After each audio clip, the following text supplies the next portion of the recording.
जय हिंद क्लास। मेरा नाम पुरुषोत्तम कुमार है और आज हम क्या पढ़ेंगे, conversion of imperative sentence. Imperative इस सेंटेंस के बारे में जो डायरेक्ट से इनडायरेक्ट स्पीच बनाते समय हम बनाते हैं इंपरेटिव सेंटेंस को, तो उसके सारे रूल्स मैंने आपको बता दिए थे पिछले वीडियो में। ठीक है, आज हम पांच क्वेश्चंस आपको बताएंगे और उसको इंप्लीमेंट करके बताएंगे कि इंपरेटिव सेंटेंस को कैसे कन्वर्जन किया जाता है, कैसे डायरेक्ट स्पीच से इनडायरेक्ट स्पीच में कन्वर्ट करते हैं। कब? जब रिपोर्टेड स्पीच में इंपरेटिव सेंटेंस है। ठीक है जी, चलो फिर शुरू करते हैं। पहला सेंटेंस है ईशानवी सेड। क्या है? Ishanvi said to her father, comma inverted comma में, please give me a story book, full stop, inverted comma, close.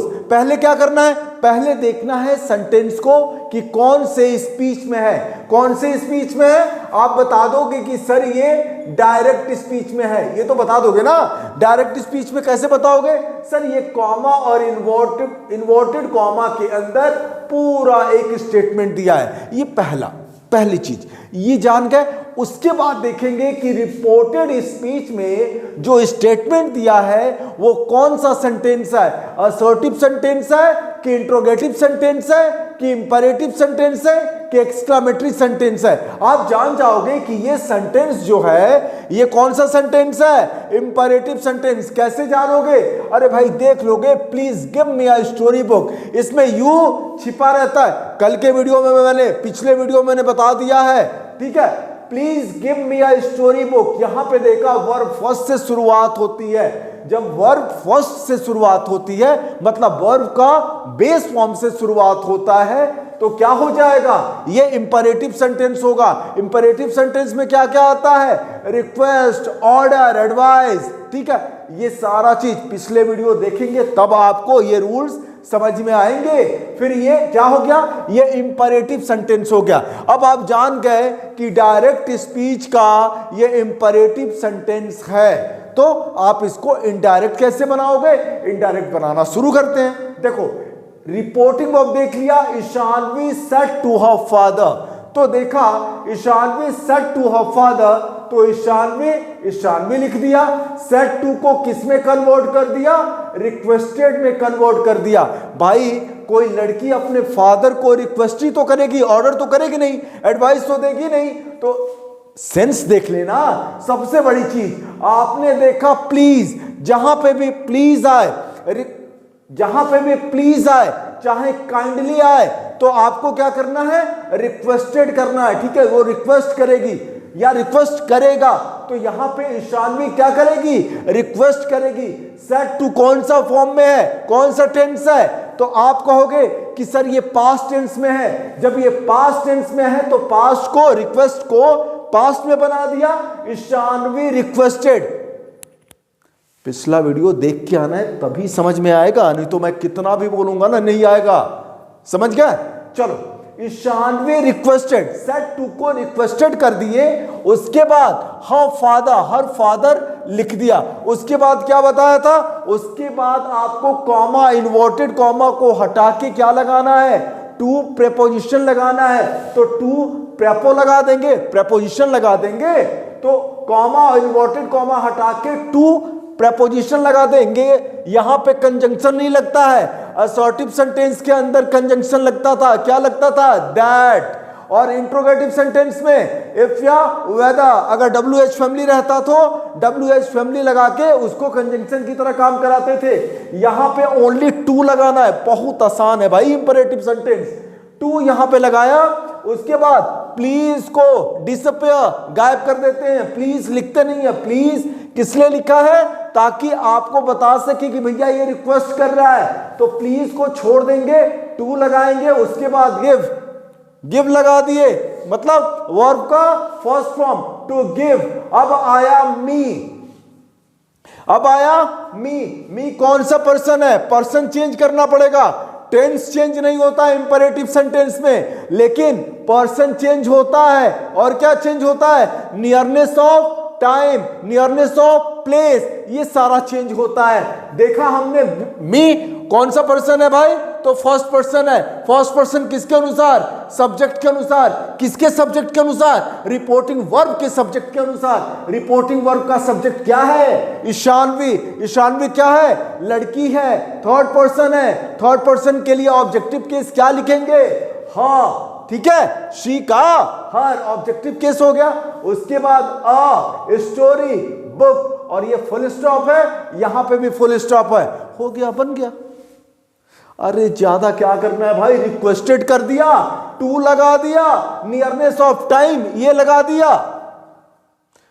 और क्या, पर्सन चेंज कर दिया, और कुछ करना ही नहीं है, हो गया इंपेरेटिव सेंटेंस का इनडायरेक्ट स्पीच। ठीक है, चलो पहला क्लियर, अब सेकंड क्लियर करते हैं। ठीक है, देखो सेकंड है, the student said to Puru sir, the student said to Puru sir, comma inverted comma में, kindly tell me the answer of this question. कोई स्टूडेंट है अपने पुरुषोत्तम सर को बोल रहा है, kindly tell me the answer of this question. Sir ji क्या करोगे, देख लिया कौन से स्पीच में है। सबसे पहले क्या देखना है बेटा जी, देखना है कि स्पीच कौन सा है। स्पीच कौन सा, देख लिया भैया ये डायरेक्ट स्पीच में है। कैसे मालूम करोगे कि बाई डायरेक्ट स्पीच में, बहुत बार बता चुका हूं जी, क्या है, कॉमा और इन्वर्टेड कॉमा में सर जी एक स्टेटमेंट दिया है, ये क्या हो जाएगा, डायरेक्ट स्पीच हो गया।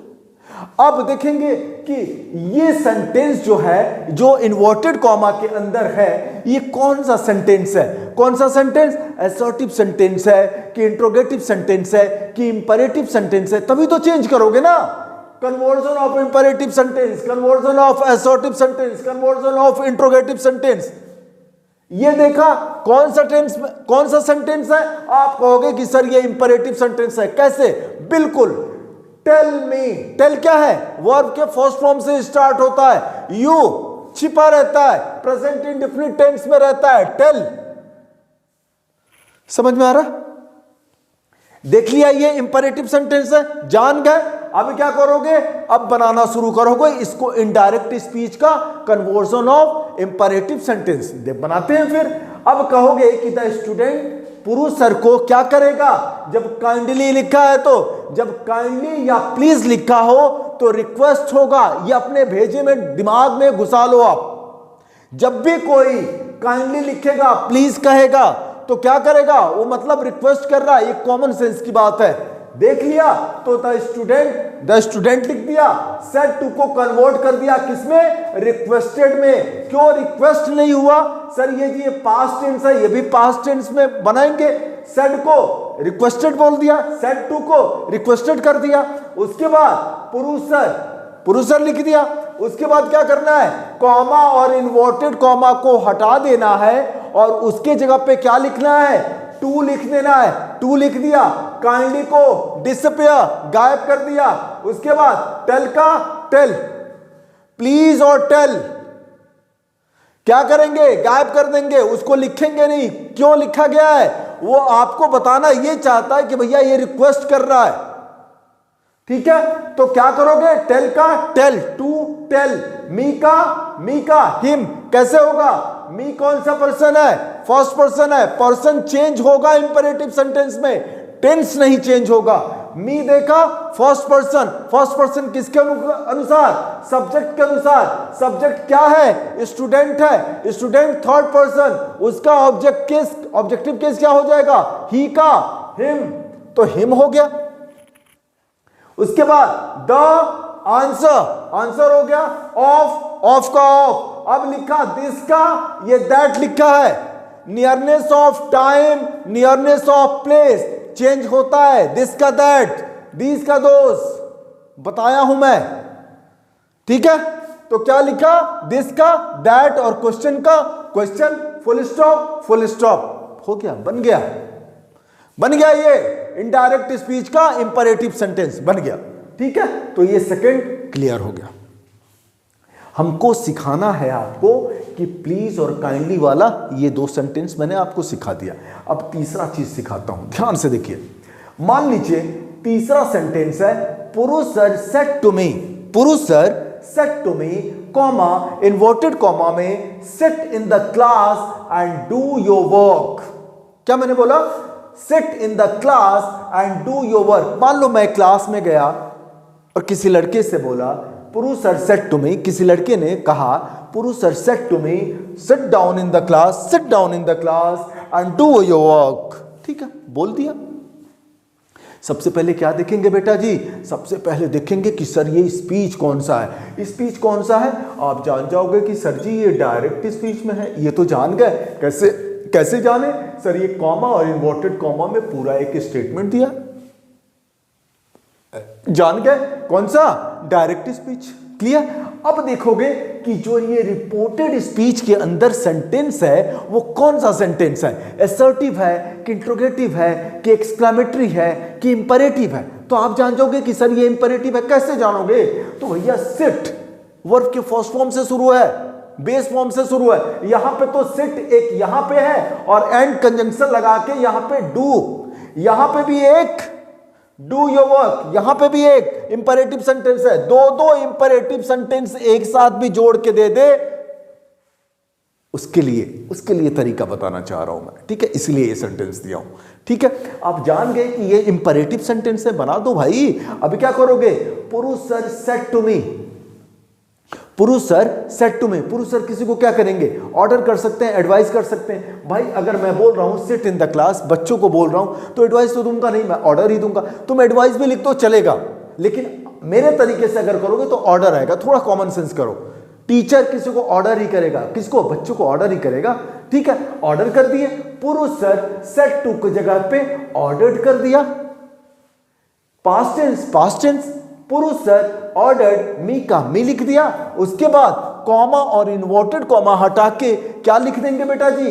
टू प्रेपोजिशन लिख दिया। उसके बाद सिट इन द क्लास वैसे ही लिख दिया। एंड का एंड लिख दिया और डू का डू। अब यहां पे तुम टू नहीं लिखना। कई लोग गलती कर देते हैं, पुरुष sir ordered me to sit in the class and to do my work. नहीं बेटा, जो पहला इंपरेटिव सेंटेंस है, अगर कंजंक्शन जोड़ के बनाया है कोई और सेंटेंस इसमें दिया है, तो यहां पे कुछ इंप्लीमेंट नहीं करोगे। देखो ये कॉमा इन्वर्टेड कॉमा के लिए यहां पे टू लगाया जा रहा है। समझ में आ रहा है? तो यहां पे टू लगाओगे, to sit in the class and do.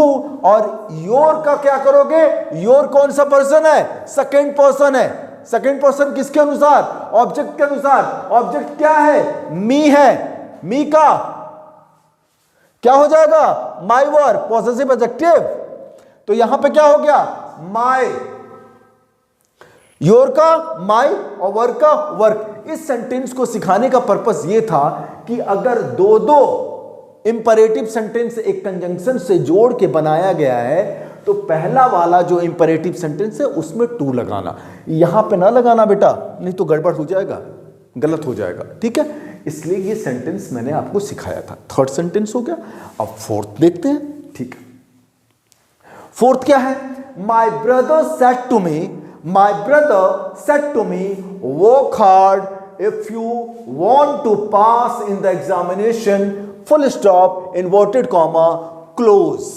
ठीक है, ये भी सेंटेंस कुछ अलग है, देखिएगा। ठीक है, देखो कैसे देखना है। सबसे पहले देखेंगे, क्या देखेंगे बेटा जी? देखेंगे कि कौन से स्पीच में है। कौन से स्पीच में है? आप कहोगे कि सर ये डायरेक्ट स्पीच में है। कैसे पहचानोगे? सर ये जी कॉमा और इन्वर्टेड कॉमा के अंदर पूरा एक स्टेटमेंट दिया है, work hard if you want to pass in the examination. देख लिया, ये डायरेक्ट स्पीच में है। अब देखोगे कि ये सेंटेंस जो है रिपोर्टेड स्पीच में, ये कौन सा सेंटेंस है? इंपरेटिव सेंटेंस है कि असर्टिव सेंटेंस है कि इंट्रोगेटिव सेंटेंस है कि एक्सक्लेमेटरी सेंटेंस है? आप कैसे जानोगे कि कौन सा सेंटेंस है? सर जी ये इंपरेटिव सेंटेंस है। क्यों? क्योंकि वर्क फर्स्ट से शुरू हुआ है, वर्क हार्ड। यू छिपा है इसमें, यू वर्क हार्ड। ठीक है, तो ये जान गए कि ये कौन सा सेंटेंस है? इंपरेटिव सेंटेंस है। बनाना शुरू करते हैं फिर। अब देखो ध्यान देना, माय ब्रदर सेड टू को हमने क्या किया? एडवाइस कर दिया। ब्रदर एडवाइस दे रहा है किसको? मुझे। वर्क हार्ड, वर्क हार्ड नहीं तो if you want to pass, अगर तुम पास होना चाहते हो, if you want to pass in the examination work hard. अब देखा इसमें वर्क हार्ड है, पहला इंपरेटिव सेंटेंस है, देख लिया। My brother advice, said to को एडवाइस कर दिया, मी का मी, उसके बाद कॉमा इन्वर्टेड कॉमा हटा दिया, क्या लिखा यहां पे, टू लिखा। टू क्या है, प्रेपो है, प्रेपो के बाद वर्क हार्ड, वर्क हार्ड लिख दिया। अब यहां पे ध्यान देना, इफ क्या है, इफ कंजंक्शन है, इफ आ गया यहां पे। अब देखो you want to pass if you want to pass in the examination, ये कौन सा सेंटेंस है बेटा जी, अरे भैया ये असर्टिव सेंटेंस है, इफ को कवर कर दिया। You want to pass in the examination, ये इंपरेटिव सेंटेंस नहीं है। अब यहां पे आपको दिमाग लगाना है, इफ का इफ लिख दिया, you want to pass in the examination, ये कौन सा सेंटेंस है, आप कहोगे कि असर्टिव सेंटेंस है। देख लो भाई, क्वेश्चन पूछ रहा है क्या, you want to pass in the examination, नहीं पूछ रहा है, ये असर्टिव सेंटेंस है। तो असर्टिव सेंटेंस का फॉर्मूला यहां पे लगा देंगे, सेकेंड पर्सन ऑब्जेक्ट के अनुसार। ऑब्जेक्ट क्या है, मी है, मी का सब्जेक्टिव केस क्या हो जाएगा, आई, तो आई कर दिया। अब ये you want to pass examination in the examination कौन सा टेंस है, तो प्रेजेंट इंडेफिनिट है, यू वांट। तो प्रेजेंट इंडेफिनिट किस में कन्वर्ट होगा, पास्ट इंडेफिनिट में। पास्ट इंडेफिनिट में इसको चेंज कर देंगे, आई के बाद वांट का वांटेड, वर्ब का सेकंड फॉर्म लगता है पास्ट इंडेफिनिट में। If I wanted to pass, to pass लिख दिया, in the examination, full stop, inverted comma हटा देते हैं इनडायरेक्ट स्पीच में, फुल स्टॉप।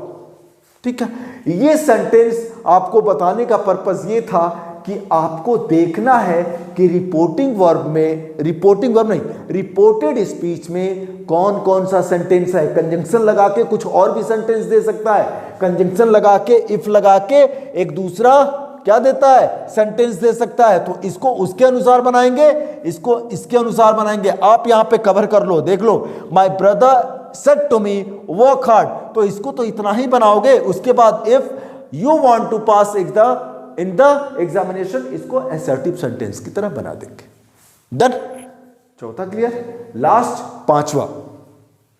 पांचवा है, I said to my friend, क्या है, I said to my friend comma inverted comma में, please help me to arrange these books on the shelf, full stop, inverted comma close. कौन से speech में है, आप बोलोगे कि सर ये डायरेक्ट स्पीच में है। कैसे पहचानोगे, सर एक तो प्लीज लगा और कॉमा इन्वर्टेड कॉमा में पूरा एक स्टेटमेंट दिया है। ये कौन सा सेंटेंस है, आप बोलोगे कि सर जी ये इंपरेटिव सेंटेंस है, वर्ब फर्स्ट से स्टार्ट हुआ है, प्लीज लगा हुआ है। प्लीज किसके लिए लगा हुआ है, प्लीज और काइंडली किसके लिए लगा होता है, रिक्वेस्ट करने के लिए।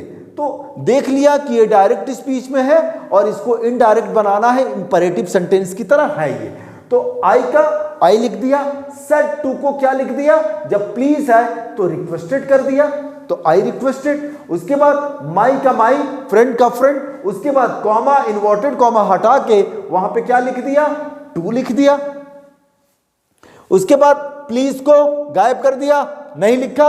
हेल्प का हेल्प, मी का मी, कैसे, मी फर्स्ट पर्सन सब्जेक्ट के अनुसार, फर्स्ट पर्सन सब्जेक्ट के अनुसार। सब्जेक्ट क्या है, आई है, तो आई का ऑब्जेक्टिव केस क्या हो जाएगा, मी ही रहेगा, तो मी का मी ही लिख दिए। उसके बाद टू अरेंज, यहां पे देखना, to pass, to arrange, verb का फर्स्ट फॉर्म इन्फिनिटिव है बेटा, ये भी इन्फिनिटिव, ये भी इन्फिनिटिव। इन्फिनिटिव के बीच में कुछ घुसाते नहीं है, स्प्लिट नहीं करते हैं। कल के वीडियो में मैंने बताया था, पिछले वीडियो में, यहां पे टू अरेंज लिख दिया। दीज का those, nearness of time, nearness of place change होता है, दिस का दोज, दिस का दैट बताया है। तो दीज का दोज, बुक्स का बुक्स, ऑन का ऑन, द का द, शेल्फ का सेल्फ, ये यहां पे फुल स्टॉप। ठीक है, उम्मीद कर रहा हूं कि आपको अच्छा लगा होगा और मजा भी आया होगा। ठीक है, थैंक यू सो मच, जय हिंद।